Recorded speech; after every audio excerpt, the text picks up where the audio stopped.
सभी साथियों को नमस्कार और उम्मीद है आप सभी अच्छे होंगे। आज के इस वीडियो सेशन में हम लोग डिस्कस करने वाले हैं आरआरबी एनटीपीसी एग्जाम 2025 के लिए साइंस के टॉप 50 महत्वपूर्ण एमसीक्यू की। जी हाँ दोस्तों, ये वैसे क्वेश्चन है जो आपके एग्जाम में पूछे गए हैं और इसको जब आप एक्सप्लेन करेंगे तो इससे संबंधित बहुत सारी चीजें और रिकॉल हो जाएगी। और हमारा इस सेशन का मेन पर्पस ही यही है कि जो साइंस का ओवरऑल आपके एग्जाम में क्वेश्चन पूछे जाते हैं उसका पूरा का पूरा नेचर, पूरा का पूरा प्रकृति आपके सामने रिवाइज हो जाए, रिकॉल हो जाए। आज के इस सेशन में हम लोग टोटल 50 क्वेश्चन करेंगे और इस 50 क्वेश्चन का पीडीएफ आपको कहाँ मिल जाएगा? हमारे सर टेलीग्राम ग्रुप पे मिल जाएगा, जिसका लिंक इस वीडियो के नीचे डिस्क्रिप्शन में दिया हुआ है। आप वहां से जाकर के पीडीएफ को एक्सेस कर सकते हैं। बहरहाल आइए अपने सेशन की शुरुआत करते हैं और चलते हैं पहले क्वेश्चन की तरफ। मेरे मित्र, आपका जो पहला क्वेश्चन है आज के इस सेशन का, क्वेश्चन नंबर 1 आपसे पूछा जा रहा है कि हल्की और अज्वलनशील होने के कारण डैश गैस का उपयोग गुब्बारों को उड़ाने के लिए किया जाता है। मेरे मित्र ध्यान देना कि यहाँ पे जो बात करी जा रही है उसमें पहला चीज है हल्की, मतलब लाइटेस्ट, और अज्वलनशील जिसमें आग ना पकड़ता हो। तो आप सभी क्या कहेंगे कि गुरुजी अगर दिए गए ऑप्शन में हम लोग देखेंगे और हल्की और अज्वलनशील गैस की बात करेंगे तो जो हीलियम की प्रकृति होती है ये कैसी होती है? आप सभी कहेंगे अज्वलनशील होती है और इसीलिए हम लोग इसका उपयोग कहाँ पे करते हैं? आप कहेंगे सर गुब्बारों को उड़ाने के लिए करते हैं। ध्यान रखना चला कि अगर हम लोग हीलियम की बात करेंगे तो हीलियम हमारा क्या है? आप सभी कहेंगे अक्रिय गैस भी है, यानी कि नोबेल गैस एलिमेंट भी है। और साथ ही ध्यान रखना कि ये जो आपका हीलियम है ये क्या है? तो सेकेंड लाइटेस्ट एलिमेंट है, सेकेंड लाइटेस्ट एलिमेंट है। अच्छा, फर्स्ट लाइटेस्ट एलिमेंट कौन होगा? तो आपको ये ध्यान में रखना होगा कि अगर हम लोग प्रथम हल्का तत्व की बात करेंगे, प्रथम हल्का तत्व की बात करेंगे तो किसको लिखेंगे? हाइड्रोजन को लिखेंगे। अच्छा, आप सभी को यह ध्यान में रखना होगा कि हाइड्रोजन जो है वो हीलियम से भी हल्की होती है। तो सवाल यह है कि सर गुब्बारा को उड़ाने के लिए इसी गैस का उपयोग क्यों नहीं कर लेते हैं? मेरे मित्र, ये जो हाइड्रोजन गैस है ये क्या होता है? अत्यंत ज्वलनशील होता है और इसी वजह से इसका उपयोग हम लोग गुब्बारा को उड़ाने में नहीं करते हैं।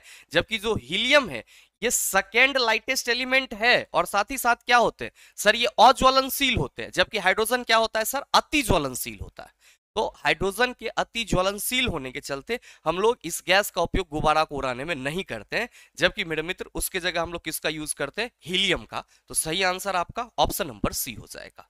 नेक्स्ट चला, ध्यान रखना कि यहाँ पे जो नियोन है ये भी हमारा क्या होगा? नोबेल गैस एलिमेंट होगा। क्या होगा? नोबेल गैस, अक्रिय गैस तत्व होंगे। ऑक्सीजन को हम लोग किस नाम से जानते हैं? आप सभी कहेंगे गुरुजी प्राण वायु के नाम से जानते हैं। बगैर इसके तो हम और आप जिंदा रह ही नहीं सकते हैं। रह गई बात किसकी? क्लोरीन की। क्लोरीन क्या है? आप कहेंगे सर गैस है। ध्यान में रखना कि इसका उपयोग हम लोग कहां पे करते हैं? तो कीटाणुनाशक के रूप में करते हैं। किस रूप में करते हैं? कीटाणुनाशक के रूप में करते हैं। तो ये चीज भी आप सभी ध्यान में रखेंगे।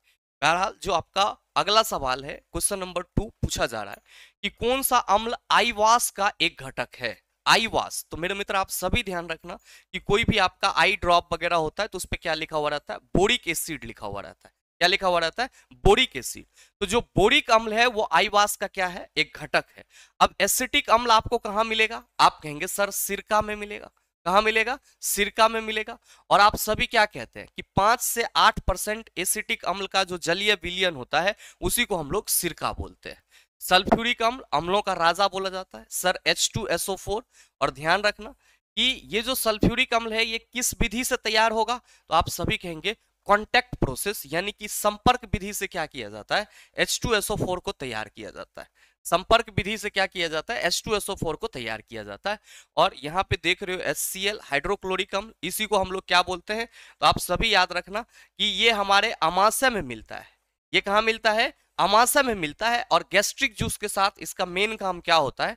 तो इनएक्टिव पेप्सिन को एक्टिव करना। और आपको मालूम होना चाहिए कि आपके अमाशय में किस चीज का पाचन होता है? प्रोटीन का पाचन होता है। और ये प्रोटीन किससे पचेगा? पेप्सिन से। तो हमारे गैस्ट्रिक जूस के सहारे जो आपका निष्क्रिय इनएक्टिव पेप्सिन निकलता है उसको एक्टिव किसके द्वारा किया जाता है? सर इसी HCl के द्वारा, इसी हाइड्रोक्लोरिक अम्ल के द्वारा। तो आपसे अगर ये सवाल पूछ लिया जाए कि अमाशय में पाया जाने वाला अम्ल है, आप कहेंगे हाइड्रोक्लोरिक अम्ल। क्या करता है? तो सर इनएक्टिव पेप्सिन को एक्टिव पेप्सिन में तब्दील करता है। नेक्स्ट क्वेश्चन नंबर 3 आपसे पूछा जा रहा है कि इनमें से कौन सा तरल पदार्थ आंत से अवशोषित वसा को ग्रहण करता है और अतिरिक्त कोशिकीय स्थान से वापस रक्त में ले जाता है? मेरे मित्र आप सभी ध्यान देना, यहाँ पे कहा जा रहा है कि आंत से अवशोषित वसा को ग्रहण करता है। अब आप सबों को मालूम है कि हमारे बॉडी में जो पाचन की प्रक्रिया होती है, उस पाचन प्रक्रिया में क्या होता है, आप कहते हैं सर भोजन के जो जटिल अणु होते हैं हमारे शरीर के पाचन तंत्र के द्वारा उसे सरल अणु में तोड़ा जाता है। सिंपल बोलो तो जो कॉम्प्लेक्स कार्बोहाइड्रेट है उसको सिंपल कार्बोहाइड्रेट में बदला जाता है। अब जब वो सिंपल कार्बोहाइड्रेट में बदल जाता है तो हमारी शरीर में जो छोटी आंत में मौजूद विलय होते हैं, रसांकुर होते हैं, वो उसको क्या करता है, अवशोषित करता है। तो मेरे मित्र ये जो अवशोषण हो रहा है ये किस लिए हो रहा है, इसलिए हो रहा है ताकि हमारी शरीर की कोशिकाएं इससे ऊर्जा का निष्कासन कर सके। अब ध्यान देना, यहाँ पे कह रहा है कि कौन सा तरल पदार्थ आंत से अवशोषित वसा को ग्रहण करता है। अब अगर हम अवशोषण की बात कर रहे हैं तो बहुत सारे न्यूट्रिएंट्स क्या होंगे, हमारे आंत के द्वारा अवशोषित किए जाएंगे, तो संभव है कि उसमें हमारा वसा भी क्या होगा, अवशोषित होगा। अब ये जो आंत से अवशोषित वसा है इसको ग्रहण कौन करेगा, तो मेरे मित्र हमारे बॉडी में क्या होता है, एक लसिका होता है जिसको हम लोग क्या बोलते हैं, उत्तक द्रव भी बोलते हैं। क्या बोलते हैं इसको हम लोग, उत्तक द्रव बोलते हैं, या फिर इसको हम लोग तरल उत्तक के नाम से भी जानते हैं। अब ये जो लसिका है ये मेनली क्या करता है, तो आंत से जो अवशोषित वसा होता है उसको ग्रहण करता है और जो अतिरिक्त कोशिकीय स्थान होता है उसमें वापस रक्त में ले आता है। और ध्यान रखना आप सभी कि ये जो लसिका होता है ये आपका किस रूप में होगा, तरल रूप के तरल यानी कि द्रव के फॉर्म में होगा।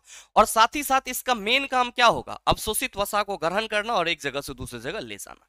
अब ये जो केशिकाएं हैं तो याद रखना, अगर हम लोग बात करते हैं रक्त के परिवहन की, किसकी बात करते हैं, रक्त के परिवहन की, तो हमारे बॉडी में रक्त को एक जगह से दूसरी जगह जाने के लिए कितने प्रकार की नलिका जैसी संरचना है, 3 प्रकार की नलिका जैसी संरचना है। पहला क्या होता है आपका धमनी, जिससे शुद्ध रक्त का प्रवाह होता है। दूसरा क्या होता है सिरा, जिससे अशुद्ध रक्त का प्रवाह होता है। और तीसरा क्या होता है ब्लड कैपिलरीज, जिसको हम लोग क्या बोलते हैं, रक्त केशिकाएं। और यही रक्त केशिकाएं आपस में संयोजित होकर के क्या करती है सर, सिरा का निर्माण करती है। तो ये चीज भी ध्यान में रखेंगे।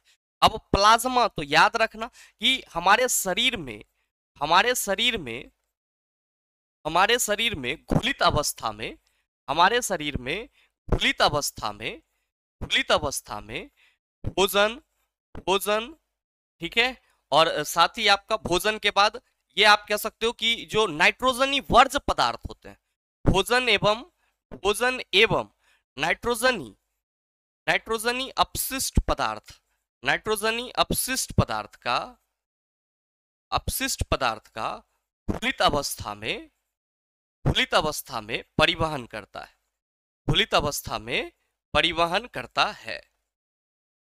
अगर आपसे ये सवाल कर लिया जाए कि हमारे शरीर में भोजन तथा नाइट्रोजनी अपशिष्ट पदार्थ को निम्नलिखित में से किसके द्वारा वहन किया जाता है, आप क्या कहेंगे, प्लाज्मा के द्वारा वहन किया जाता है।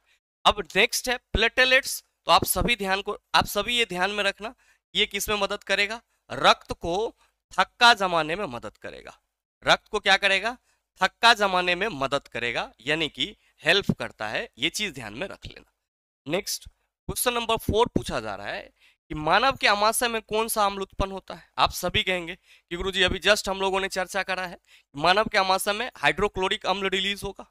अच्छा, ये लैक्टिक एसिड क्या है, तो आप सभी याद रखना कि ज्यादा एक्सरसाइज करने पर मांसपेशी में दर्द का कारण कौन बनता है, आप सभी कहेंगे सर ये लैक्टिक एसिड बनता है।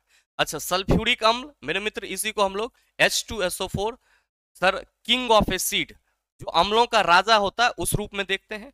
और ये जो आपका साइट्रिक अम्ल की बात करी जा रही है, तो ये साइट्रिक अम्ल आपको कहां मिलेंगे, तो आप सभी ध्यान रखना कि खट्टे फल में मिलेंगे। किसमें मिलेंगे, खट्टे फल में। साइट्रिक और साइट्रस फ्रूट दोनों का प्रोनाउंसिएशन सेम है।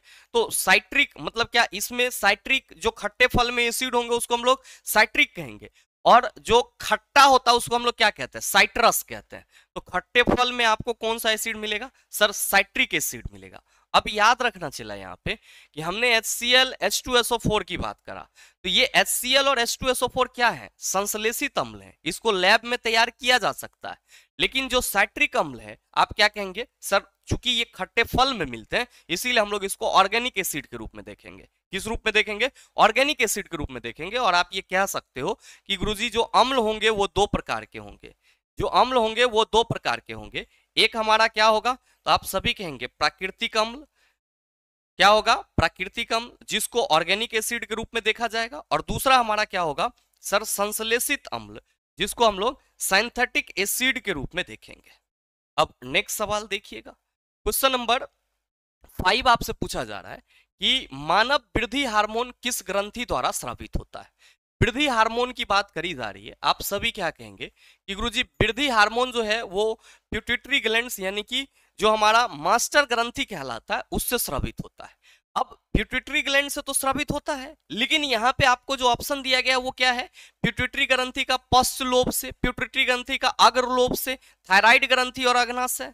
मेरे मित्र ये पिट्यूटरी ग्रंथि का पश्च लोब और अग्र लोब क्या होता है, तो आप सबों को ध्यान में रखना होगा कि जो हमारा पिट्यूटरी ग्लैंड्स होता है यानी कि जो मास्टर ग्रंथि है इसके दो भाग होते हैं। कितने भाग होते हैं, दो भाग। एक होता है आपका एंटेरियर लोब्स और दूसरा क्या होता है आपका पोस्टीरियर लोब्स।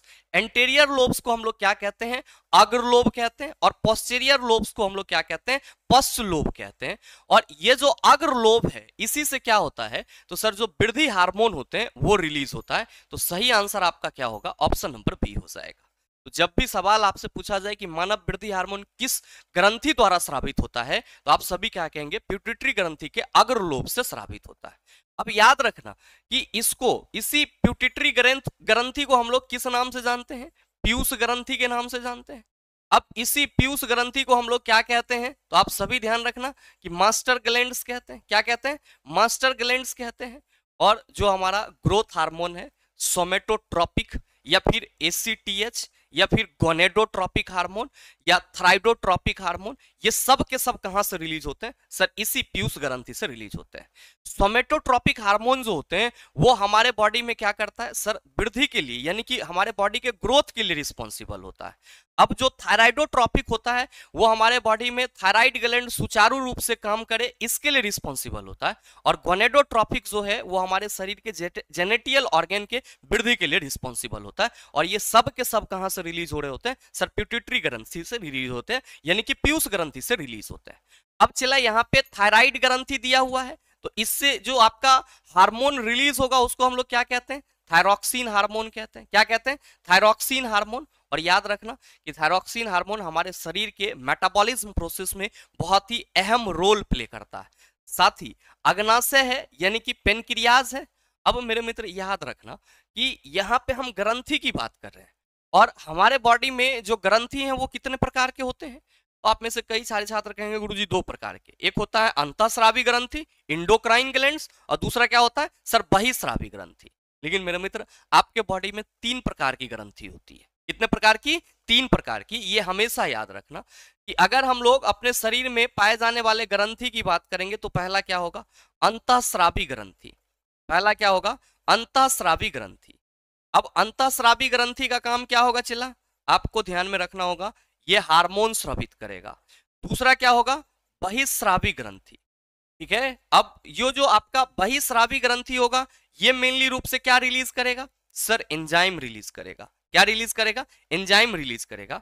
और मेरे मित्र आपके बॉडी में कुछ ऐसे भी ग्लैंड्स हैं जो हार्मोन और एंजाइम दोनों रिलीज करते हैं, और ऐसी ग्रंथि को हम लोग क्या बोलते हैं, मिश्रित ग्रंथि यानी कि मिक्स्ड ग्लैंड बोलते हैं। और चिला जी ये जो आपका अग्नाशय है, पेनक्रियाज है, ये किसका उदाहरण है, याद रखना मिश्रित ग्रंथि का उदाहरण है। किसका उदाहरण है, मिश्रित ग्रंथि का उदाहरण है। इससे आपका क्या रिलीज होता है, हार्मोन भी रिलीज होता है और एंजाइम भी रिलीज होता है।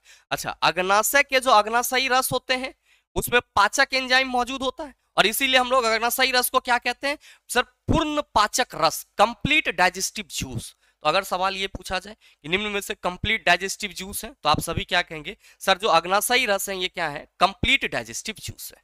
नेक्स्ट मेरे मित्र, जो अग्नाशय है इसी से क्या रिलीज होता है, आप कहेंगे सर इंसुलिन रिलीज होता है, जो हमारे बॉडी में क्या करता है सर, शुगर लेवल को मेंटेन करता है।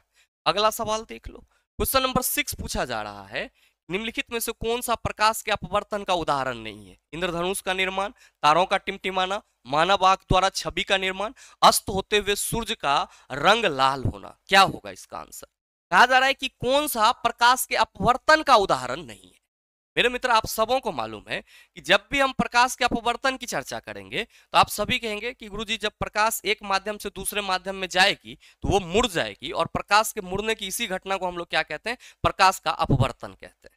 नो डाउट आप सबों को मालूम होगा कि अगर हम लोग तारों के टिमटिमाने की बात करेंगे तो आप सभी क्या कहिएगा कि गुरुजी ये घटना वायुमंडलीय अपवर्तन के चलते होती है। किसके चलते होती है? वायुमंडलीय अपवर्तन के चलते होती है। अब मानव आंख द्वारा छवि का निर्माण, हमारे आंख में क्या है? आप कहेंगे लेंस, और लेंस है तो क्या होगा? अपवर्तन होगा। तो हमारे आंख में जो प्रतिबिंब बन रहा है वो किस प्रक्रिया के थ्रू? आप सभी कहेंगे अपवर्तन प्रक्रिया के थ्रू। ध्यान देना यहाँ पे कि आंख के रेटिना पर प्रतिबिंब बनेगा अपवर्तन के प्रोसेस के थ्रू, लेकिन हम किसी भी वस्तु को देख पाते हैं किस प्रक्रिया के थ्रू? प्रकाश के परावर्तन की वजह से। ध्यान देंगे कि हमारे आसपास में या आपके आसपास में जो कुछ भी चीजें रखी हुई है, जो कुछ भी वस्तु रखी हुई है, प्रकाश पहले उस पे पड़ती है और फिर उससे टकरा कर हमारे आंखों तक आती है। तब उस वस्तु का क्या होता है सर? इमेज हमारे रेटिना पर बनता है। तो किसी भी वस्तु को देखने की प्रक्रिया में प्रकाश का परावर्तन शामिल है, लेकिन हमारे आंख के रेटिना पर जो प्रतिबिंब बनने की प्रक्रिया उसमें क्या शामिल है सर? प्रकाश का अपवर्तन शामिल है। अब मेरे मित्र इंद्रधनुष का जो निर्माण होता है, इस इंद्रधनुष के निर्माण में प्रकाश का जो वर्ण विक्षेपण होता है, या आप कह सकते हो प्रकाश का परिक्षेपण, प्रकाश का परिक्षेपण, साथ में अपवर्तन, अपवर्तन और साथ में परावर्तन, ये तीनों प्रक्रियाएं होती है, तब जाकर के क्या होता है सर? इंद्रधनुष यानी कि रेनबो का निर्माण होता है। और मेरे मित्र जनरली ये आपको बारिश के बाद देखने को मिलती है। बारिश के बाद जब वायुमंडल में जल की कुछ बूंदें रह जाती है और उससे सूर्य के प्रकाश का क्या होता है? अपवर्तन होता है। तो आपको क्या देखने को मिलता है? रेनबो यानी कि इंद्रधनुष देखने को मिलता है। मेरे मित्र आप देख रहे हो कि इंद्रधनुष के निर्माण में भी अपवर्तन की प्रक्रिया शामिल है।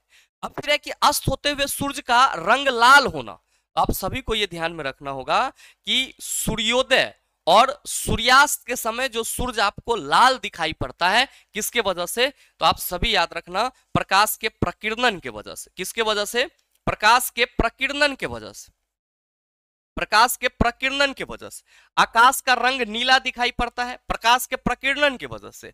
गहरे समुद्र का रंग नीला दिखाई पड़ता है, प्रकाश के प्रकीर्णन की वजह से। जंगलों में टिंडल प्रभाव देखने को मिलेगी, प्रकाश के प्रकीर्णन की वजह से। तो आप क्या देख रहे हो कि इंद्रधनुष के निर्माण में अपवर्तन शामिल है, तारों के टिमटिमाने में अपवर्तन शामिल है, मानव आंख द्वारा छवि के निर्माण में अपवर्तन शामिल है। लेकिन जो आपका अस्त होता हुआ सूरज है, या फिर आपसे पूछा जा सकता था कि उगते हुए सूरज का लाल रंग, तो आप क्या कहेंगे? प्रकाश का प्रकीर्णन। पूछ रहा है अपवर्तन का उदाहरण नहीं है, तो आप सभी कहेंगे सर ऑप्शन नंबर डी जो है अपवर्तन का उदाहरण नहीं है। ध्यान में रखिएगा, ये सारे चीज एनसीईआरटी के टू द पॉइंट है, और इसीलिए मेरे मित्र मैं आप सबों को जोड़ देते रहता हूं कि आप किसी भी एग्जाम को टारगेट करो, किसी भी एग्जाम का प्रिपरेशन करो। अगर आपने एनसीईआरटी बेसिक लेवल पे पढ़ी है तो आपको साइंस में कहीं से भी दिक्कत नहीं आने वाली है। और मेरे मित्र ध्यान रखिएगा कि अगर आप आगामी रेलवे भर्ती परीक्षा की तैयारी कर रहे हैं तो आपका ये NCERT 9th 10th master solution batch NCERT के 9th और 10th साइंस बुक का मास्टरी हासिल करवा देगा, क्योंकि इसमें जो चीजें करवाई जा रही है वो complete line by line discussion है। मतलब एनसीईआरटी के किसी भी फैक्ट से सवाल नहीं छूटने वाले हैं, और साथ ही टॉपिक के साथ ही आपको न्यूमेरिकल क्वेश्चन भी देखने को मिलेगा, जो भी एग्जांपल हैं, एक्सरसाइज हैं, वो सभी। और आपका जब पूरा क्लास एक चैप्टर खत्म होगा तो उसके लास्ट में एनसीईआरटी एग्जाम्पलर भी करेंगे। मतलब आप ये कह सकते हो कि वन स्टॉप सॉल्यूशन होगा, किसके लिए? एनसीईआरटी 9th एंड 10th के बुक को इधर से उधर करने के लिए। ये बैच आपको द लॉजिकल साइंस एप्लीकेशन पे मिल जाएगा, जिसको आप गूगल प्ले स्टोर से डाउनलोड कर सकते हैं। और साथ ही मेरे भाई, अगर आप में से कोई भी छात्र इस बैच में 1 जून तक इनरोल होना चाह रहे हैं तो ध्यान रखिएगा कि एक कोड का इस्तेमाल कर लीजिएगा, और वो कोड आपका क्या है? Of 99, of 99। और ये बैच केवल और केवल आपके लिए कितना में अवेलेबल हो जाएगा सर? इस कोड को लगाने के बाद 249 में अवेलेबल हो जाएगा। मेरे मित्र, बैच से संबंधित किसी भी तरह की जानकारी के लिए आप इस दिए गए नंबर पर कॉल या व्हाट्सएप कर सकते हैं। बहरहाल, जो आपका अगला सवाल है, गौर फरमाइएगा अगले सवाल पे कि निम्नलिखित में से कौन सी ग्रीन हाउस गैस के उत्सर्जन से संबंधित अनिवार्य सीमाएं तय करने वाले औद्योगिक देशों के बीच की गई एक अंतरराष्ट्रीय संधि है? आप क्या कहेंगे? गुरुजी ग्रीन हाउस गैस की बात करी जा रही है, और हम सभी कहेंगे क्योटो प्रोटोकॉल जो है इसके लिए सही आंसर होगा। अब मॉन्ट्रियल प्रोटोकॉल क्या है? तो आप सभी याद रखना, ओजोन लेयर के संरक्षण से संबंधित है। किसके संरक्षण से संबंधित? ओजोन लेयर के संरक्षण से संबंधित है। और साथ ही ध्यान देना, आप अगर बात करेंगे जेनेवा समझौता की तो ये क्या है, तो सर युद्ध के दौरान आम नागरिक और सैनिकों से संबंधित जो महत्वपूर्ण कह सकते हो कि रूल हैं वो किसके तहत आते हैं, जेनेवा समझौता के तहत आते हैं। और ये चीज मतलब अलग अलग जो देश युद्ध में शामिल होते हैं उसके लिए अप्लीकेबल होता है। नेक्स्ट क्वेश्चन नंबर 8 आपसे पूछा जा रहा है कि चूने के पानी में कार्बन डाइऑक्साइड गैस प्रवाहित करने से डैश के निर्माण के कारण यह दुधिया हो जाता है। मेरे भाई चूना का पानी कहा जा रहा है, इसी को हम लोग बुझा हुआ चूना कहते हैं। क्या कहोगे कि गुरुजी जब कैल्शियम ऑक्साइड H2O के साथ अभिक्रिया करती है तब ये क्या बना लेती है, कैल्शियम हाइड्रोक्साइड। मतलब चला कैल्शियम ऑक्साइड को हम लोग क्या कहते हैं, आप सभी याद रखना, अनबुझा चूना। क्या कहते हैं, अनबुझा चूना। और जब ये H2O के साथ मिल गया तो ये बुत गया, तो इसको हम लोग क्या कहते हैं, बुझा हुआ चूना। क्या कहते हैं, बुझा हुआ चूना। अब चला जी याद रखना आप सभी कि जब इस कैल्शियम हाइड्रोक्साइड बुझे हुए चूने से क्या की जाती है, कैल्शियम हाइड्रोक्साइड से कार्बन डाइऑक्साइड गैस प्रवाहित की जाती है, तब क्या बनता है, कैल्शियम कार्बोनेट बनता है और साथ में आपका H2O भी बनता है, वाटर भी बनता है। और इसी कैल्शियम कार्बोनेट के बनने के वजह से, इसी कैल्शियम कार्बोनेट के बनने के वजह से आपको सर दीवारों में एक चमक दिखाई पड़ती है। और साथ ही साथ अगर आप सर कैल्शियम हाइड्रोक्साइड से CO2 गैस प्रवाहित करते हैं तो जो आपका कलर है वो कैसा हो जाता है, दुधिया हो जाता है। किसके निर्माण के वजह से, कैल्शियम कार्बोनेट के निर्माण के वजह से। तो सवाल है कि चूने के पानी में कार्बन डाइऑक्साइड गैस प्रवाहित करने से डैश के निर्माण के कारण यह दुधिया हो जाता है। आप कहेंगे कैल्शियम कार्बोनेट के निर्माण के चलते दुधिया हो जाता है। सवाल ऐसा भी पूछा जा सकता है कि चूने के पानी में निम्न में से कौन सी गैस प्रवाहित करने से चूने के पानी का रंग दुधिया हो जाएगा। आप सभी कहेंगे गुरुजी कार्बन डाइऑक्साइड गैस प्रवाहित करने से चूने का रंग दुधिया हो जाएगा। दीवालों पर सफेदी करने के लिए निम्नलिखित में से किसका इस्तेमाल किया जाता है, आप कहेंगे सर कैल्शियम हाइड्रोक्साइड का इस्तेमाल किया जाता है, जिसको क्या कहते हैं हम लोग, बुझा हुआ चूना कहते हैं। दीवारों में चमक निम्नलिखित में से किसके बनने के कारण आती है, तो सर चमक कैल्शियम कार्बोनेट के बनने के चलते आती है। एक्चुअली में जब दीवारों पे हम लोग चूना से पुताई करते हैं तो हमारे वायुमंडल का जो कार्बन डाइऑक्साइड होता है वो चूना के साथ रिएक्ट करता है। और रिएक्शन के दौरान आप सभी देखे होंगे जहां चूना मतलब पुताई हो जाता है तो पतला पतला एक पपड़ी टाइप लेयर बन जाता है, वो लेयर ही कैल्शियम कार्बोनेट का लेयर होता है। अब आप कहेंगे गुरुजी यहाँ तो आपने बताया H2O भी रिलीज होता है, तो चला ये जो H2O होता है ये थोड़े मात्रा में होता है और वायुमंडल में क्या होता है, वाष्पित हो जाता है और आपको केवल और केवल कैल्शियम कार्बोनेट की परत दिखाई पड़ती है जो कैसा होता है सर, चमकीला होता है। नेक्स्ट मेरे मित्र आप सभी ध्यान रखना, कैल्शियम हाइड्रोक्साइड की बात की जा रही है और कैल्शियम ऑक्साइड की बात की जा रही है। कैल्शियम ऑक्साइड को हम लोग क्विक लाइम के नाम से भी जानते हैं, ये भी ध्यान रखना, क्विक लाइम के नाम से भी जानते हैं। और कैल्शियम हाइड्रोक्साइड को हम लोग स्लैग्ड लाइम के नाम से भी जानते हैं। तो ये चीज भी आप सभी ध्यान में रखेंगे, इसमें कंफ्यूज नहीं होंगे। नेक्स्ट देखिए क्वेश्चन नंबर 9 पूछा जा रहा है कि NaCl और NH4Cl के मिश्रण को पृथक करने के लिए निम्नलिखित में से किस विधि का उपयोग किया जा सकता है, क्रिस्टलीकरण, ऊर्ध्वपातन, अपकेंद्रण, क्रोमेटोग्राफी। चला आप सबों को मालूम है कि यहाँ पे NH4Cl की बात करी जा रही है और इसी को हम लोग क्या कहते हैं, अमोनियम क्लोराइड कहते हैं। क्या कहते हैं, अमोनियम क्लोराइड कहते हैं। और इसी को हम लोग शुद्ध हिंदी में नौसादर भी बोल सकते हैं। और ये जो अमोनियम क्लोराइड है ये क्या है, आप सभी कहेंगे गुरुजी ये ऊर्ध्वपातित पदार्थ है। क्या है, ऊर्ध्वपातित पदार्थ है। तो कोई भी वैसा मिश्रण जिसमें एक पदार्थ ऊर्ध्वपातित हो उसको हम लोग किस प्रक्रिया के थ्रू अलग कर सकते हैं, आप कहेंगे सर ऊर्ध्वपातन प्रक्रिया के थ्रू अलग कर सकते हैं। तो सवाल आपसे सीधा था कि NaCl और NH4Cl के मिश्रण को पृथक करने के लिए निम्नलिखित में से किस विधि का उपयोग किया जाता है, आप सभी कहेंगे ऊर्ध्वपातन का उपयोग किया जाता है। अच्छा, क्रिस्टलीकरण का उपयोग हम लोग किस लिए करते हैं, तो सर जल के शुद्धिकरण के लिए। जो हम लोग कहते हैं कि सर जल के शुद्धिकरण नहीं, नमक के शुद्धिकरण के लिए हम लोग समुद्री जल से नमक कैसे निकालते हैं, इवोपरेशन, वाष्पीकरण के प्रक्रिया के थ्रू। अब उस नमक को शुद्धिकरण शुद्ध कैसे करते हैं, सर क्रिस्टलीकरण मेथड के थ्रू। अच्छा, दूध से मक्खन हम लोग कैसे निकालेंगे, अपकेंद्रण विधि के थ्रू। और जो आपका क्रोमेटोग्राफी है ये क्या है, तो सर डाई से जो उसके रंग है मतलब रंग से उसके घटक को अलग करने के लिए क्रोमेटोग्राफी का उपयोग किया जाता है। रंगों से उसके घटक मतलब उसके जो कंपोनेंट है, अवयव लिख लो यहाँ पे, रंगों से उसके अवयव को अलग करने हेतु, रंगों को उसके अवयव से अलग करने हेतु हम लोग किसका इस्तेमाल करते हैं, आप सभी कहेंगे सर क्रोमेटोग्राफी टेक्निक का इस्तेमाल किया जाता है। नेक्स्ट सवाल देखिए क्वेश्चन नंबर 10 पूछा जा रहा है कि इन्वेटोरियल प्लेट पर कोशिका के केंद्र में गुणसूत्रों का संरक्षण माइटोसिस के किस चरण का गठन करता है? Telophase, prophase, metaphase, anaphase. मेरे मित्र, आप सबों को मालूम होना चाहिए कि जब भी हम लोग कोशिका विभाजन की बात करेंगे तो आप सभी क्या कहेंगे? आप सभी याद रखना कि कोशिका विभाजन जो है ये कोशिका जनन की प्रक्रिया है। कोशिका विभाजन क्या है? कोशिका जनन की प्रक्रिया है।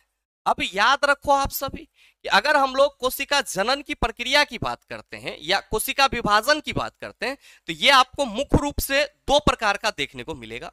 एक तो आपका समसूत्री कोशिका विभाजन होगा और दूसरा क्या होगा? आपका अर्धसूत्री कोशिका विभाजन। अब नाम से ही स्पष्ट है कि समसूत्री मतलब वैसा कोशिका विभाजन जिसमें गुणसूत्रों की संख्या समान हो। यहाँ पे सम का मतलब चला समान हो गया, सूत्र को यहाँ पे गुणसूत्र से रिलेट कर रहे हैं, तो वैसा कोशिका विभाजन जिसमें गुणसूत्रों की संख्या समान हो समसूत्री कोशिका विभाजन कहलाएगा। और अर्धसूत्री कोशिका विभाजन में आप क्या कहेंगे कि सर वैसा कोशिका विभाजन जिसमें गुणसूत्रों की संख्या क्या हो जाती है? आधी हो जाती है, अर्धसूत्री कोशिका विभाजन कहलाता है। अब ध्यान देना कि अर्धसूत्री विभाजन दो चरण में पूरा हो जाएगा, अर्धसूत्री विभाजन 1 और अर्धसूत्री विभाजन 2। लेकिन अगर आप समसूत्री विभाजन में आएंगे तो सर समसूत्री विभाजन आपको 5 चरणों में देखने को मिलेगी, यानी कि 5 स्टेप में देखने को मिलेगी। कौन कौन सा स्टेप है? तो मेरे मित्र जो पहला स्टेप है वो होता है आपका इंटरफेज का। पहला स्टेप क्या होता है? इंटरफेज का। दूसरा स्टेज क्या होता है? तो सर दूसरा स्टेज होता है आपका प्रोफेज। तीसरा क्या होता है? आपका मेटाफेज। तीसरा क्या होता है? मेटाफेज। और इसके बाद क्या होता है आपका? Sir anaphase. मेटाफेज और फिर एनाफेज और फिर क्या होता है आपका? तो आप सभी ध्यान रखना, टेलोफेज। क्या होता है? टेलोफेज। अब मेरे मित्र ये पांचों स्टेप क्या है? तो पहला है इंटरफेज। ध्यान देना, इसी को हम लोग रेस्टिंग फेज भी कहते हैं। मतलब जब कोई कोशिका विभाजन करने के लिए इंटर करती है, मतलब कोशिका विभाजन के प्रोसेस में जाती है, तो वहां पे जो उसके इंटर करने का मतलब कह सकते हो फर्स्ट स्टेप होता है, उसको हम लोग इंटरफेज बोलते हैं। क्या बोलते हैं? इंटरफेज, या आप इसी को विश्रामावस्था वाला फेज कह सकते हो। अब इसमें जो कोशिकाएं होती है वो क्या होती है? जल योजित होती है, मतलब इसमें जल से भरा हुआ होता है। और जो आपका प्रोफेज है यहां पे क्या होता है? तो कोशिका की जो जल होती है उसका लॉस होना शुरू हो जाता है, यानी कि कोशिका के जल का निर्जलीकरण होना शुरू हो जाता है। मेटाफेज में क्या होता है? तो सर ये समसूत्री कोशिका विभाजन का तीसरा फेज है और इसमें आपका स्पिंडल तर्कु का भी निर्माण होता है और साथ ही साथ जो गुणसूत्र है उसका भी केंद्र रेखा पर संरेखन होता है, यानी कि वो केंद्र रेखा पर आ जाता है। और एनाफेज में क्या होता है? तो एनाफेज में जो आपका गुणसूत्र का सेंट्रोमियर है वो अलग अलग हो जाता है। और टेलोफेज में आपको क्या मिल जाता है? सर नई संतति कोशिका मिल जाती है। तो सवाल है कि इन्वेटोरियल प्लेट पर कोशिका के केंद्र में गुणसूत्रों का संरक्षण माइटोसिस के किस चरण में होता है? आप सभी कहेंगे सर मेटाफेज में होता है, इसलिए सही आंसर हमारा क्या होगा? ऑप्शन नंबर सी हो जाएगा। याद रखना आप सभी कि आपके शरीर में टूटे फूटे ऊतकों की मरम्मत और शरीर के वृद्धि के लिए किस प्रकार का कोशिका विभाजन कारगर होगा? समसूत्री कोशिका विभाजन कारगर होगा। और जनन कोशिका में किस प्रकार की कोशिका विभाजन होगी? आप कहेंगे सर अर्धसूत्री कोशिका विभाजन होगी। नेक्स्ट सवाल जो आपसे पूछा जा रहा है कि किसी परिपथ में विद्युत धारा के प्रवाह की दिशा को दर्शाने के लिए, ध्यान देना, विद्युत धारा को नहीं, विद्युत धारा के प्रवाह की दिशा को दर्शाने के लिए पूछा जा रहा है, तो आप क्या कहेंगे? Sir galvanometer. ये क्या करता है? विद्युत धारा की दिशा को बताता है और थोड़ी मात्रा में सर विद्युत धारा के परिमाण को भी मापता है। अमीटर क्या करता है? तो आप सभी कहेंगे सर धारा परिमाण को मापता है। क्या मापता है? धारा का जो परिमाण होता है उसको मापता है। वोल्ट मीटर आप सभी कहेंगे विभव के परिमाण को मापता है। किसको मापता है? विभव के परिमाण को मापता है। और रियोस्टेट क्या होता है? तो आप सभी याद रखना कि ये जो रियोस्टेट है ये किसी भी सर्किट में प्रतिरोध को नियंत्रित करने का कार्य करता है। प्रतिरोध को नियंत्रित करने का कार्य करता है, ये चीज आप सभी ध्यान में रखेंगे। नेक्स्ट है कि उस जर्मन रासायनिक का नाम बताएं जिसने 1817 में तत्वों के त्रिक में समूहबद्ध किया था। तत्वों का त्रिक आप क्या कहेंगे कि सर त्रियक नियम डॉब्राइनर के थ्रू दिया गया? तो जॉन वुल्फगांग डॉब्राइनर इसका पूरा नाम था और राइट आंसर क्या हो जाएगा? ऑप्शन नंबर डी हो जाएगा। हेनरी मोसले क्या करा था? तो चला याद रखना कि इन्होंने आधुनिक आवर्त सारणी का निर्माण किया। क्या किया? आधुनिक आवर्त सारणी का निर्माण किया, मॉडर्न पीटी का निर्माण किया। और हेनरी मोसले का जो आधुनिक आवर्त सारणी था वो किस पे आधारित था? परमाणु संख्या पर आधारित था। किस पे आधारित था? परमाणु संख्या पर आधारित था। दिमित्री इवानोविच मेंडलीफ, इन्होंने क्या बनाया? तो सर्वप्रथम आवर्त सारणी का निर्माण मेंडलीफ ने ही किया था। सर्वप्रथम आवर्त सारणी किसने बनाया? आप सभी कहेंगे मेंडलीफ ने बनाया। और जो मेंडलीफ की आवर्त सारणी थी वो किस पे आधारित थी? परमाणु द्रव्यमान पर आधारित था। किस पे आधारित था? परमाणु द्रव्यमान बेस था। अब जॉन न्यूलैंड्स, तो आप सभी ध्यान रखना कि इन्होंने ऑक्टेव रूल दिया था, यानी कि इसके द्वारा अष्टक सिद्धांत दिया गया था तत्वों के गुणों को समझने हेतु। और जो न्यूलैंड थे इनका भी जो पीटी का रूल था, आवर्त सारणी का नियम था, वो किस पे आधारित था? परमाणु द्रव्यमान पे आधारित था। किस पे आधारित था? परमाणु द्रव्यमान पे। अब वुल्फगांग डॉबरेनर ने जो त्रियक बनाया था, कई बार सवाल आपसे ये भी पूछ लिया जाता है कि निम्न में से कौन सा डॉबरेनर का ट्राइट्स है। तो याद रखना आप सभी कि डॉबरेनर ने जो ट्राइट्स बना उसमें था लीना के, केसर बा, चल ब्रो, आयोडीन लाने। ये ट्रिक मैंने कई बार आपको बताया है। अब लिथियम, फिर सोडियम और पोटेशियम। तो लिथियम, सोडियम और पोटेशियम एक ट्राइड, फिर कैल्शियम, एस्ट्रोनिटम और बेरियम दूसरा ट्राइड, क्लोरीन, ब्रोमीन और आयोडीन तीसरा ट्राइड। डॉबरेनर ने अपने रूल में बताया कि अगर हम तीन तत्वों को उसके बढ़ते हुए परमाणु द्रव्यमान के क्रम में सजाएं तो जो बीच वाला तत्व है इसका परमाणु द्रव्यमान किनारे के दोनों तत्वों के परमाणु द्रव्यमान का औसत होगा। जैसे कि आप यहाँ पे एस्ट्रोनिटम की बात कर सकते हो या फिर ब्रोमीन की बात कर सकते हो। तो ये चीज आप सभी ध्यान में रखना कि जो वुल्फगांग डॉबरेनर के ट्राइड थे वो तीन, कौन कौन सा? लिथियम, सोडियम और पोटेशियम, कैल्शियम, एस्ट्रोनिटम और बेरियम, क्लोरीन, ब्रोमीन और आयोडीन। नेक्स्ट सवाल देखो, क्वेश्चन नंबर 13 आपसे पूछा जा रहा है कि कैल्शियम ऑक्साइड का दूसरा नाम क्या है? अनबुझा चूना, cement, lime soda, baking soda. Calcium oxide पूछा जा रहा है चिल्ला। और अभी जस्ट हम लोगों ने देखा है कि इसको क्या कहते हैं हम लोग? अनबुझा चूना कहते हैं। क्या कहते हैं? अनबुझा चूना कहते हैं। याद रखने योग्य बात यह है कि सर बेकिंग सोडा का फॉर्मूला क्या होगा? NaHCO3। इसी को हम लोग क्या कहते हैं? सोडियम बाइकार्बोनेट कहते हैं। ठीक है। और अगर आपसे ये सवाल पूछ लिया जाए कि सीमेंट का सर्वप्रथम उपयोग किसने करा था, तब आप क्या कहेंगे कि सीमेंट का सर्वप्रथम यूज जोसेफ आस्पिडिन के द्वारा किया गया था। जोसेफ आस्पिडिन के द्वारा किया गया था। ये चीज भी ध्यान में रख लीजिएगा।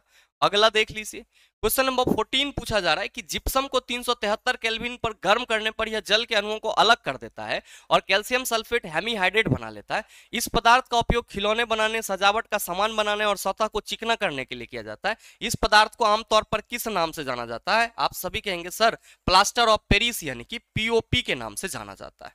चला याद रखना आप सभी कि जिप्सम को 373 केल्विन पे गर्म किया जा रहा है। तो जिप्सम CaSO4 2H2O, इसको हम लोग क्या बोलते हैं? Calcium sulphate dihydrate. अब मेरे मित्र जब इसको हम लोग 373 केल्विन पे गर्म करेंगे तब ये क्या होगा?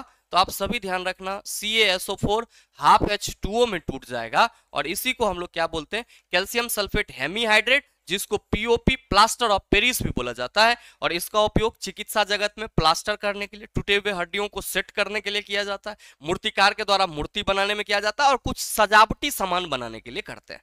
तो जो आपसे सवाल पूछा जा रहा है उसका सीधा आंसर क्या होगा? ऑप्शन नंबर C हो जाएगा। नेक्स्ट है क्वेश्चन नंबर 15 आपसे पूछा जा रहा है कि किसी बिलियन में हाइड्रोजन आयन सांद्रता मापने का पैमाना क्या है?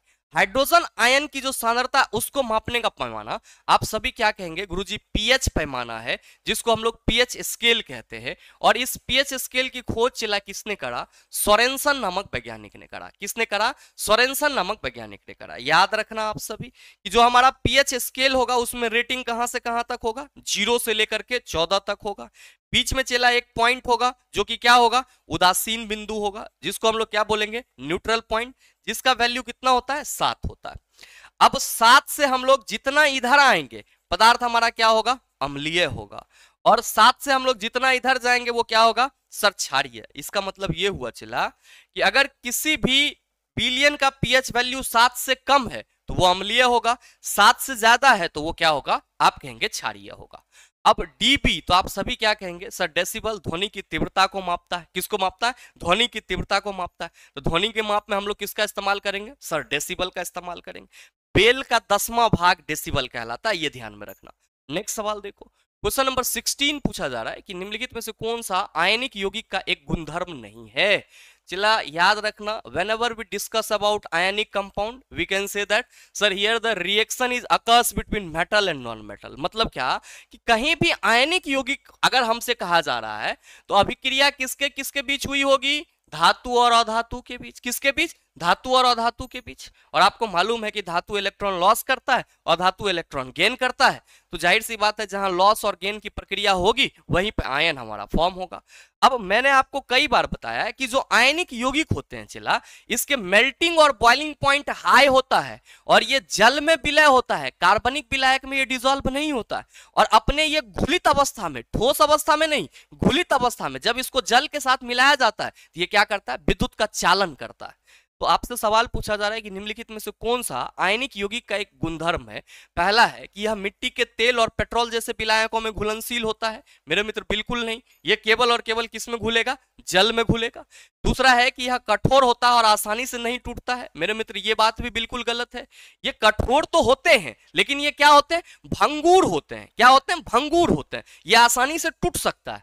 फिर है कि यह ठोस अवस्था में विद्युत का सुचालन करता है, बिल्कुल गलत है। यह द्रव्य अवस्था में विद्युत का सुचालन करेगा। कह रहा है कि इसका क्वथनांक और गलनांक उच्च होता है। आप सभी कहेंगे गुरुजी बिल्कुल, इस क्वेश्चन का सही आंसर ऑप्शन नंबर डी हो जाएगा। अगला सवाल देखो, क्वेश्चन नंबर 17 आपसे पूछा जा रहा है, निम्नलिखित में से क्या जैव निम्नीकरणीय पदार्थ है। वैसे पदार्थ जो पर्यावरण में बैक्टीरिया के प्रभाव से स्वतः विखंडित हो जाए उसको हम लोग क्या कहते हैं, जैव निम्नीकरणीय पदार्थ कहते हैं। और जो स्वतः विखंडित ना हो उसको हम लोग क्या कहते हैं, नॉन बायोडिग्रेडेबल मटेरियल, अजैव निम्नीकरणीय पदार्थ कहते हैं। चला आपको ऐसा नहीं लग रहा है कि पौधे के अलावे ये जो कांच, पॉलीथीन, एल्युमिनियम कैन है, ये सब के सब क्या होंगे, आप सभी कहेंगे कि सर ये सब के सब नॉन बायोडिग्रेडेबल होंगे। केवल और केवल पौधा ही हमारे प्रकृति में क्या हो सकता है, बैक्टीरिया के प्रभाव से स्वतः डिकम्पोज हो सकता है। तो हम ये कह सकते हैं कि जो हमारा बायोडिग्रेडेबल मटेरियल है वो क्या है, केवल और केवल पौधा है। बाद बाकी कांच, पॉलीथीन, एल्युमिनियम कैन ये सब के सब क्या है, नॉन बायोडिग्रेडेबल मटेरियल है। अगला सवाल देख लो, क्वेश्चन नंबर 18 आपसे पूछा जा रहा है, निम्न में से कौन सा तत्व कमरे के ताप पर एक अभिलाक्षणिक गंध युक्त हरी पीली गैस के रूप में होता है। मेरे मित्र याद रखना, आप सभी पीवीआई करके हरी पीली गैस के रूप में आपका कौन सा होगा, आप सभी कहेंगे सर क्लोरीन होगा। कौन सा होगा, क्लोरीन होगा। नेक्स्ट सवाल देखिएगा, क्वेश्चन नंबर 19 पूछा जा रहा है कि आधुनिक आवर्त सारणी तत्वों के डैश पर आधारित है। अभी जस्ट हम लोगों ने चर्चा करा, आधुनिक आवर्त सारणी मोसले के द्वारा बनाया गया और किस पे आधारित था, परमाणु क्रमांक पे आधारित था। तो सही आंसर हमारा ऑप्शन नंबर बी हो जाएगा। अब संयोजकता, तो किसी भी तत्व के द्वारा लॉस या गेन की गई जो इलेक्ट्रॉन की संख्या होती है वो संयोजकता कहलाती है। याद रख लेना। चला परमाणु द्रव्यमान की बात करी जा रही है, ए से रिप्रेजेंट करते हैं और क्या होता है सर, परमाणु के नाभिक में उपस्थित प्रोटॉन और न्यूट्रॉन का योग परमाणु द्रव्यमान कहलाता है। नेक्स्ट है कि निम्नलिखित में से कौन सा पादप हार्मोन नहीं है। आप क्या कहेंगे कि गुरुजी कौन सा पादप हार्मोन है, तो आप सभी कहेंगे गुरुजी ये जो ऑक्सीन है ये पादप हार्मोन है। बाद बाकी ये थायरॉक्सिन जो है ये जंतु हार्मोन है। एस्ट्रोजन आप सभी कहेंगे जंतु हार्मोन है और ये केवल और केवल कहां मिलेगा, फीमेल के बॉडी में मिलेगा। और क्लोरोफिल आप सभी कहेंगे कि गुरुजी इसमें मैग्नीशियम की मौजूदगी होती है और ये प्रकाश संश्लेषण के लिए बहुत ही उत्तरदायी होता है क्योंकि प्रकाश का अवशोषण क्लोरोफिल के सहारे ही होता है। अब ध्यान रखना कि अगर हम लोग फीमेल में हार्मोन्स की बात करेंगे तो जनरल वे में 3 हार्मोन देखने को मिलते हैं। एक आपका एस्ट्रोजन हो गया, दूसरा आपका प्रोजेस्टेरोन और तीसरा आपका क्या होता है, रिलैक्सिन हार्मोन होता है। फीमेल में प्रेगनेंसी के लिए कौन जिम्मेवार होता है, प्रोजेस्टेरोन हार्मोन।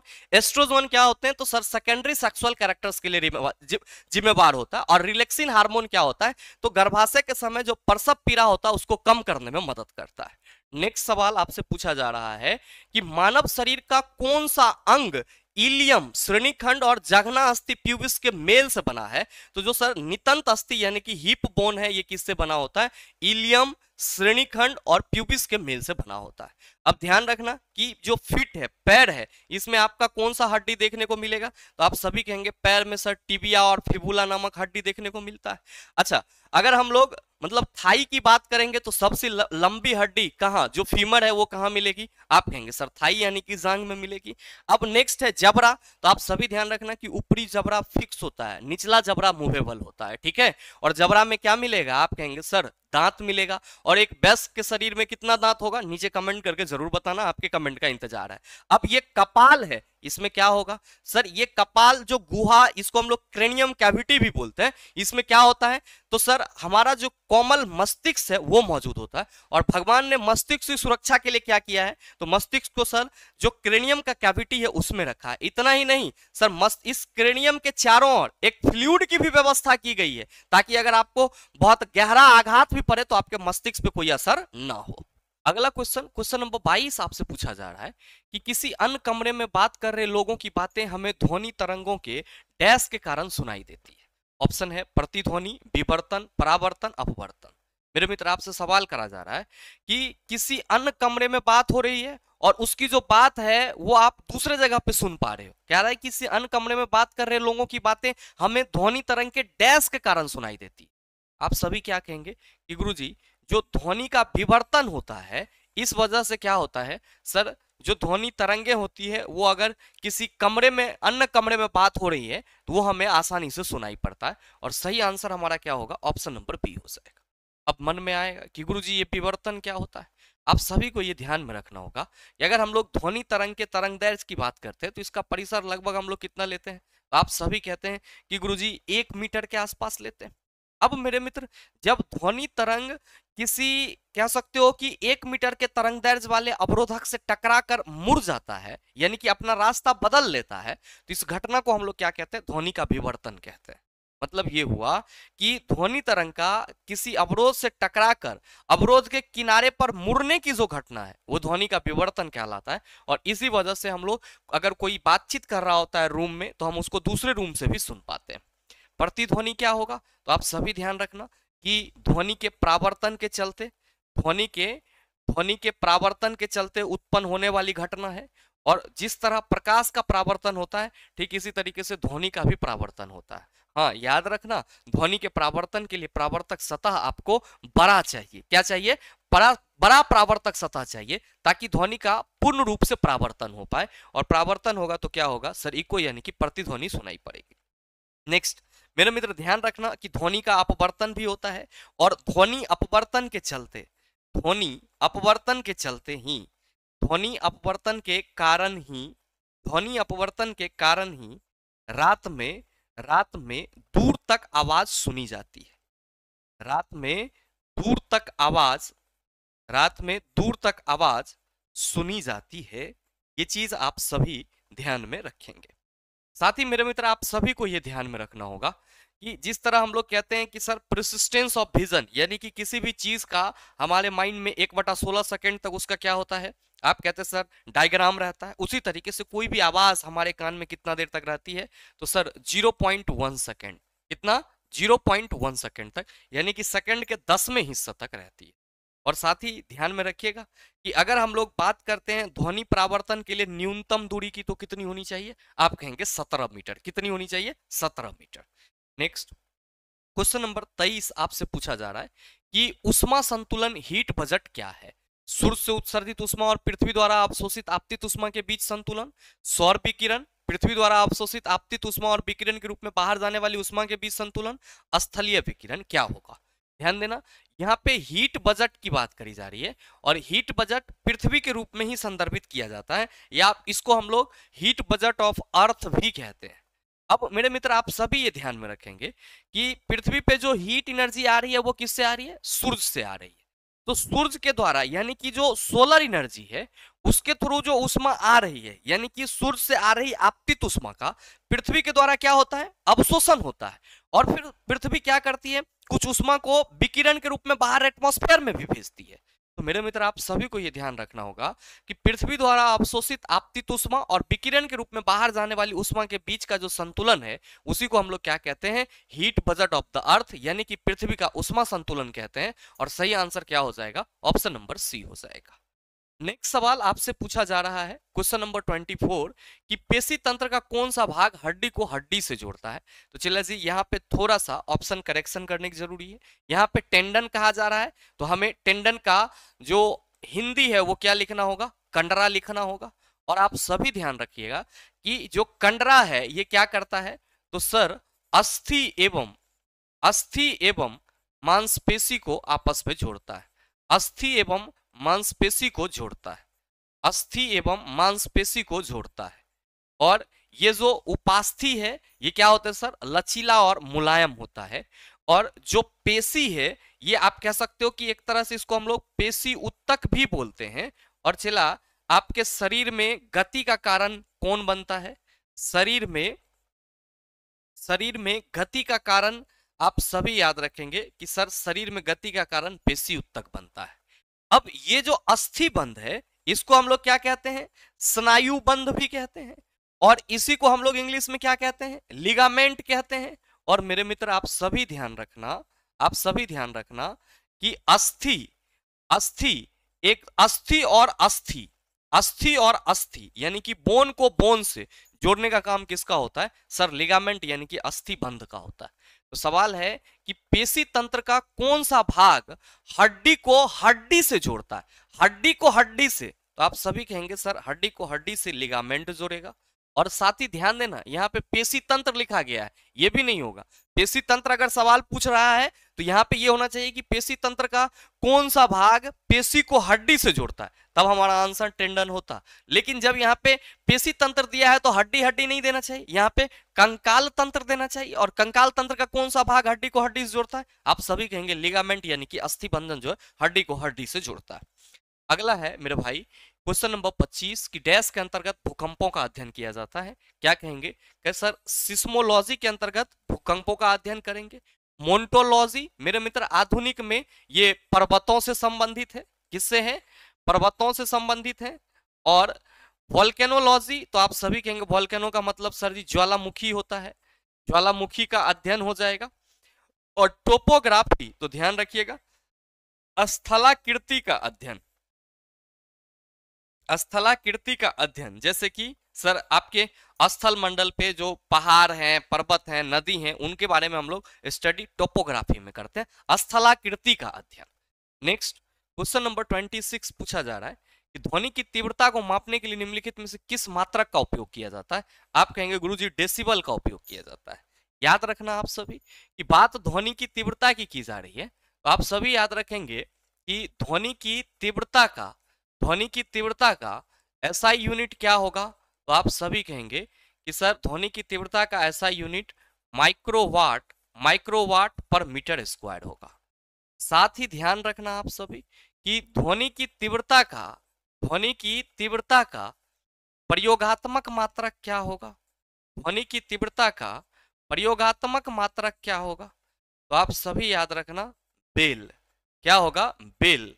और साथ ही ध्यान रखेंगे कि बेल का 10वां भाग क्या कहलाता है? बेल का 10वां भाग डेसिबल कहलाता है। बेल का 10वां भाग क्या कहलाता है? डेसिबल। और इसी को हम लोग किससे रिप्रेजेंट करते हैं? डीबी से रिप्रेजेंट करते हैं। पास्कल किसके लिए यूनिट हो जाएगा? चला आप कहेंगे दाब के लिए हो जाएगा। क्यूरी क्या है? तो आप सभी याद रखना non SI unit of radioactivity, non SI unit of radioactivity. अच्छा ध्यान देना यहाँ पे अगर हम लोग बात करेंगे एसआई यूनिट रेडियो एक्टिविटी की, एसआई यूनिट क्या होगी? तो आप सभी को यह ध्यान रखना होगा कि रेडियो एक्टिविटी की जो एसआई यूनिट होगी वो होगा आपका बैकुरल। क्या होगा? बैकुरल। तो ये चीज भी आप सभी ध्यान में रखना। और अगर हम लोग कार्य एवं ऊर्जा की बात करेंगे तो आप सभी क्या कहेंगे कि गुरुजी कार्य या ऊर्जा का ऐसा यूनिट हम लोग जूल में लेते हैं। किस में लेते हैं? जूल में लेते हैं। अगला सवाल देख लो। चला क्वेश्चन नंबर 27 पूछा जा रहा है कि हवा की गति को मापने के लिए निम्नलिखित में से किस उपकरण का उपयोग किया जाता है? आप सभी कहेंगे कि गुरुजी ओडोमीटर जो है वाहनों द्वारा तय की गई दूरी को बताता है। ओडोमीटर वाहनों द्वारा तय की गई दूरी को बताता है। हाइग्रोमीटर किसको बताता है? आर्द्रता को बताता है। एनीमोमीटर किसको बताता है? तो वायु की गति एवं वायु की दिशा को बताता है। तो हवा की गति को मापने के लिए निम्नलिखित में से किस उपकरण का उपयोग किया? एनीमोमीटर का। अब आमीटर तो आप सभी कहेंगे धारा के परिमाण को बताता है। किसको बताता है? धारा के परिमाण को बताता है। अगला है क्वेश्चन नंबर 28 कि मां के गर्भ में बच्चा डैश के माध्यम से अपना पोषण प्राप्त करता है। मेरे मित्र ध्यान देना कि मां के गर्भ में बच्चा को पोषण प्लेसेंटा यानी कि गर्भनाल से मिलता है। और यहाँ पे इसको बीजांड सन कहा जा रहा है। आप इसको सुधारेंगे और क्या लिखेंगे, गर्भनाल। और सही आंसर क्या होगा, ऑप्शन नंबर डी हो जाएगा। मेरे मित्र याद रखिएगा कि मां के गर्भ में न सिर्फ बच्चा को पोषण गर्भनाल से मिलता है, बल्कि जो अपशिष्ट मटेरियल होते हैं बच्चे के बॉडी में, उसका भी निष्कासन किसके थ्रू होता है, इसी गर्भनाल यानी कि प्लेसेंटा के थ्रू होता है।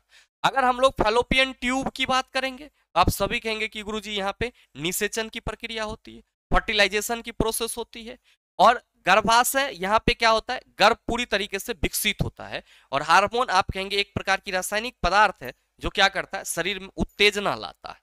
नेक्स्ट क्वेश्चन नंबर 29 पूछा जा रहा है, नीला थोथा का रासायनिक नाम क्या है।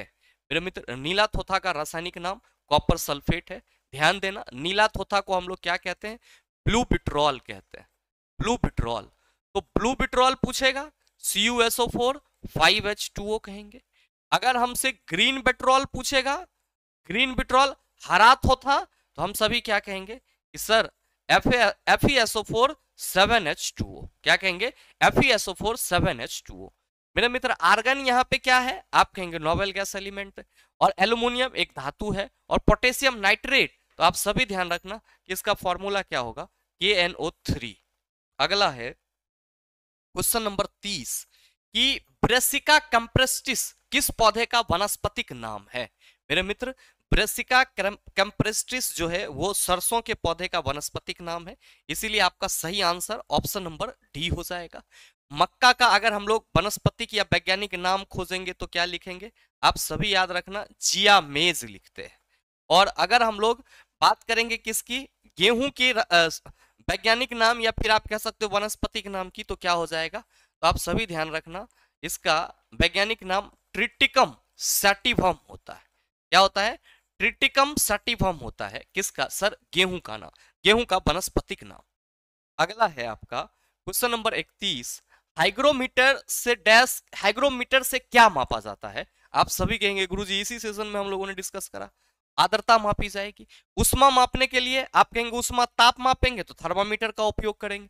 विकिरण, तो सर जो हमारा विकिरण होगा, रेडिएशन होगा, उसके उच्च तापमान वाला विकिरण, उसके लिए हम लोग पायरोमीटर का इस्तेमाल करेंगे। अगला है क्वेश्चन नंबर 32 कि लेड का रासायनिक प्रतीक क्या है। क्या कहिएगा कि गुरुजी लेड का रासायनिक प्रतीक Pb है, और इसी Pb का मतलब क्या होता है, आप कहेंगे पलम बम होता है।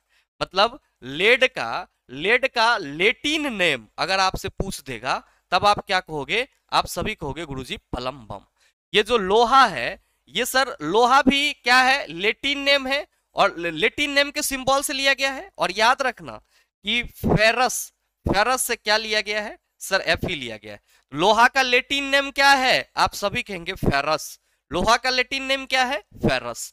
Mn आप सभी कहेंगे गुरुजी मैग्नीज की बात की जा रही है, और Zn आप सभी कहेंगे गुरुजी जिंक की बात की जा रही है। नेक्स्ट सवाल देख लो, क्वेश्चन नंबर 33 पूछा जा रहा है कि एक मुक्त रूप से लटका हुआ चुंबक हमेशा डैश दिशा में संरक्षित होगा। क्या कहिएगा सर, अगर कोई भी चुंबक मुक्त रूप से लटका हुआ है तो वो हमेशा उत्तर और दक्षिण को क्या करेगा, रिप्रेजेंट करेगा, यानी कि उत्तर दिशा और दक्षिण दिशा को इंडिकेट करेगा। ध्यान रखना, चुंबक दो प्रकार के होते हैं, एक अस्थायी चुंबक और एक अस्थायी चुंबक। अस्थायी चुंबक वैसा चुंबक होता है जिसमें चुंबकीय प्रवृत्ति तभी तक रहती है जब तक कि उससे विद्युत धारा प्रवाहित होती है, और ऐसे चुंबक को हम लोग क्या कहते हैं, वैद्युत चुंबक कहते हैं। अगला सवाल देख लो, क्वेश्चन नंबर 34 आपसे पूछा जा रहा है कि राना टिग्राना किस जीव का वैज्ञानिक नाम है। आप सभी क्या कहेंगे कि गुरुजी राना टिग्राना एशियाई मेढक का नाम है, और सही आंसर हमारा क्या हो जाएगा, ऑप्शन नंबर बी हो जाएगा। अब ध्यान दो यहाँ पे कि यहाँ पे आपका तेंदुआ है, और सर तेंदुआ का वैज्ञानिक नाम क्या होगा, तो आप सभी याद रखना, तेंदुआ का वैज्ञानिक नाम पैंथेरा पार्डस होगा। क्या होगा, पैंथेरा पार्डस होगा। और बाघ का ये आपका वैज्ञानिक नाम क्या होगा, तो आप सभी ध्यान रखेंगे, बाघ का वैज्ञानिक नाम जो है हम लोग पैंथेरा टाइग्रिस लिखते हैं। क्या लिखते हैं, पैंथेरा टाइग्रिस लिखते हैं। और यहाँ पे भेड़िया का क्या होगा सर वैज्ञानिक नाम, तो आप सभी याद रखना, केनिस लूपस। क्या होता है, केनिस लूपस। तो आपसे पूछा जा रहा था राना टिग्राना किस जीव का वैज्ञानिक नाम है, आप कहेंगे सर एशियाई मेढक का। अगला है क्वेश्चन नंबर 35 कि आवर्त सारणी में किसी समूह में नीचे जाने पर कौन सा गुण नहीं बदलता है? परमाणु का आकार, धात्विक गुण, संयोजकता, कोषों की संख्या। आप क्या कहेंगे कि सर आवर्त सारणी में अगर हम किसी समूह की बात करेंगे तो उस समूह में जितने भी तत्व होंगे उन सभी का जो संयोजकता होगा वो समान होगा। मतलब ये हुआ कि आवर्त सारणी में वर्ग में ऊपर से नीचे आने पर जो संयोजकता वाली प्रॉपर्टीज है ये गुण नहीं बदलेगा, और सही आंसर हमारा ऑप्शन नंबर बी हो जाएगा।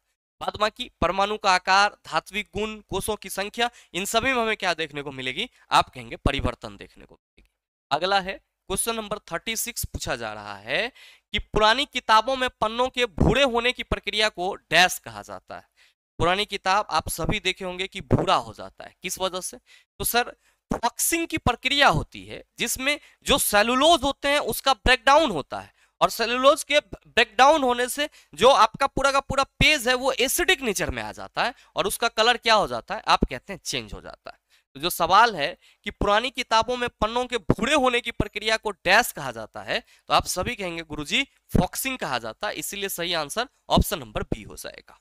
अगला क्वेश्चन नंबर 37 पूछा जा रहा है कि निम्नलिखित में से कौन सा विकल्प मच्छरों के जीवन चक्र के 4 चरणों का सही क्रम दर्शाता है? मैंने आपको पहले भी बताया है कि मच्छर का जो मतलब लाइफ साइकिल होता है वो 4 स्टेज में पूरा होता है। पहला अंडा दिया, फिर उससे लार्वा निकलेगा, वो प्यूपा बनेगा, और फिर क्या होगा? एडल्ट हो जाएगा। तो यहाँ पे अंडा है, फिर लार्वा है, और फिर पूर्णक और प्यूपा। गलत होगा, पूर्णक तो पहले आएगा नहीं, पहले क्या होगा? अंडा, फिर लार्वा, फिर प्यूपा में वो बदलेगा, और उसके बाद वो एडल्ट यानी कि पूर्णक होगा। सही आंसर आपका ऑप्शन नंबर सी हो जाएगा।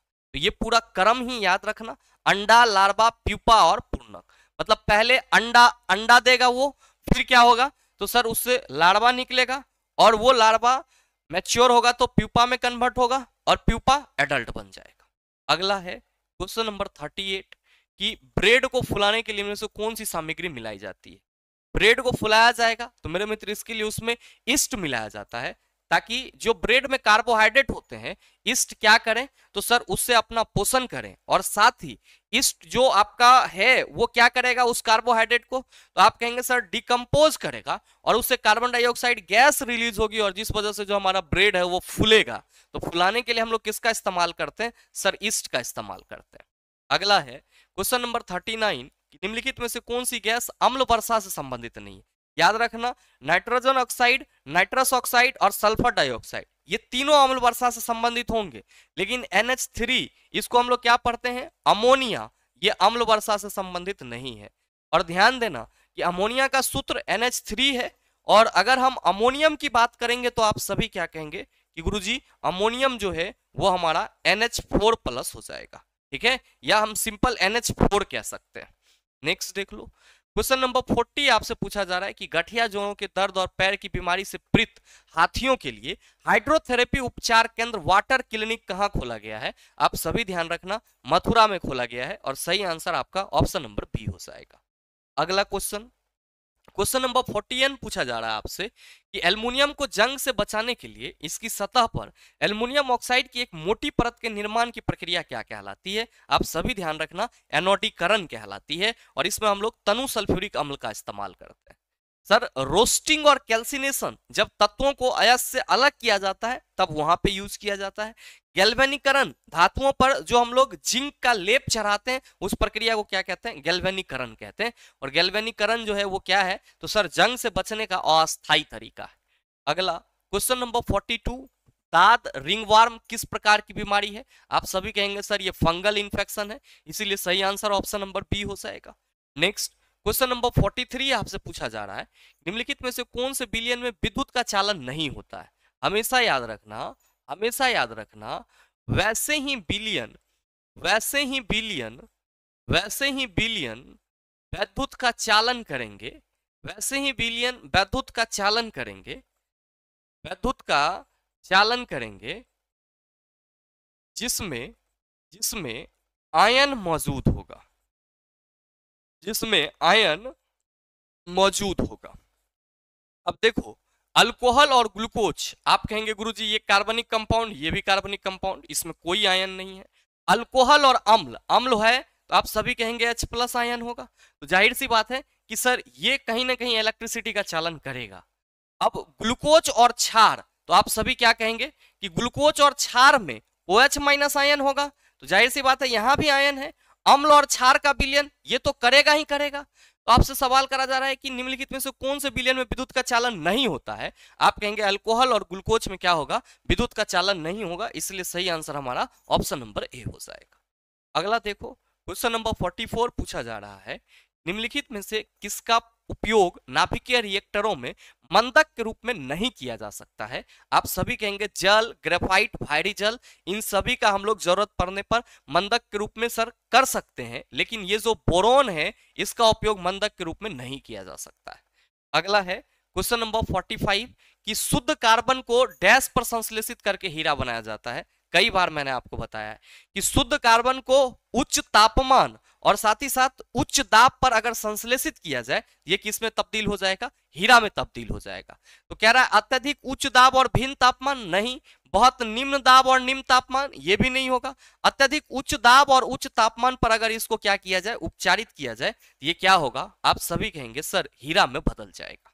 अगला है क्वेश्चन नंबर 46 कि निम्नलिखित में से कौन सा कार्बन का एक अपरूप है। क्या कहिएगा कि गुरुजी कार्बन के अपरूप में पहला तो हमारा हीरा ही होगा, दूसरा डायमंड और तीसरा आप कहेंगे बकमिस्टर फुलेरिन। जिप्सम आप सभी समझ रहे होंगे क्या है, आप कहेंगे कैल्शियम सल्फेट, डाइहाइड्रेट, संगमरमर आप कहेंगे सर कैल्शियम कार्बोनेट, और चौक और सरमंगमर एक ही चीज होता है, ये ध्यान में रखिएगा। अगला कि बर्ड फ्लू किसके कारण फैलता है, तो आप सभी क्या कहेंगे कि गुरुजी ये H5N1 वायरस के चलते फैलता है, इसलिए सही आंसर हमारा ऑप्शन नंबर डी हो जाएगा। अगला है क्वेश्चन नंबर 48 कि एनोडीकरण की प्रक्रिया में किस अम्ल का उपयोग किया जाता है। मेरे मित्र ये क्वेश्चन मैं आप सबों के लिए होमवर्क के रूप में दे रहा हूं, और मैंने इसी सेशन में बताया है आपको कि एनोडीकरण की प्रक्रिया में हम लोग किसका उपयोग करते हैं, और सही आंसर आपको नीचे कमेंट करके बताना है। अगला सवाल देखो, क्वेश्चन नंबर 49 कि नवजात बच्चे के शरीर में लगभग कितनी हड्डियां होती है। आप सभी कहेंगे गुरुजी 300 हड्डियां होती है। अगला, अच्छा यही 300 हड्डी जब आप मतलब कह सकते हो एडल्ट होते हो तो टूटते फूटते विकसित होते कितना बचती है, सर 206 बचती है। और मेरे मित्र लास्ट सवाल आपसे ये पूछा जा रहा है कि HIV का इलाज नहीं होने पर क्या होगा। मेरे मित्र आप सभी क्या कहेंगे, HIV एक वायरस है और अगर इसका इलाज नहीं हो तो क्या होगा, सर एड्स हो जाएगा। और ऐसे भी HIV एड्स जो है वो क्या है, तो आप कह सकते हो लगभग लाइलाज बीमारी ही है। मेरे मित्र ध्यान देना कि कैंसर में क्या होता है, तो जो शरीर की कोशिकाएं होती है अगर वो इन्फेक्टेड हो जाती है किसी भी कारण से, तो वो बहुत तेजी से रेप्लिकेट करती है अपने आप को। और याद रखना एनटीपीसी में ही पूछा गया सवाल है कि कैंसर का अध्ययन क्या कहलाता है, आप कहेंगे ऑन्कोलॉजी कहलाता है।